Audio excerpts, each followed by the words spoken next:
नमस्कार, आपके साथ मैं हूँ दीपिका। पायल अगर दूसरी शादी करती या फिर किसी और आदमी को लाकर घर पर रख देती, तो क्या अरमान एडजस्ट कर लेते? क्या फिर अरमान एक बड़ा सा बेड बनाते और फिर उसमें तीनों सोते?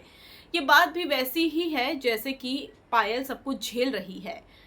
और खुद अरमान भी कह चुके हैं कि एक बेड में वो तीनों सोते हैं। हालाँकि अब बच्चे भी हो गए हैं, थोड़ा मुश्किल ज़रूर होता है।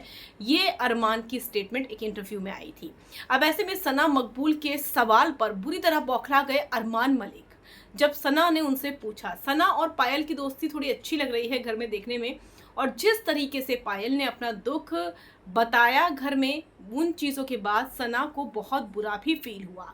सना मकबूल को ये चीज़ें बुरी लग रही है कि पायल के साथ जो हुआ वो बिल्कुल गलत था, ऐसा नहीं होना चाहिए था।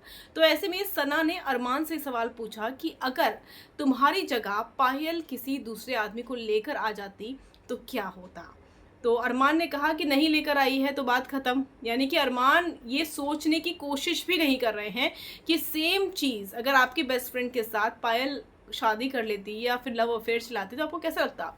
तो सना कहती है कि नहीं, अगर होता तो इसके बाद अरमान बुरी तरह बौखला जाते हैं।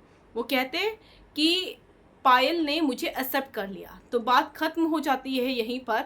और अगर पायल शादी कर लेती तो अपने घर में खुश रहती और मैं अपने घर में खुश रहता। ये कहना है अरमान मलिक का कि वो पायल को जाने देते और पायल जहाँ रहती, जिसके साथ रहती, खुश रहती और मैं अपनी ज़िंदगी में खुश रहता, और पायल ने तो मुझे एक्सेप्ट कर लिया है। यही सबसे बड़ी मिस्टेक है पायल की कि पायल ने सब कुछ एक्सेप्ट कर लिया।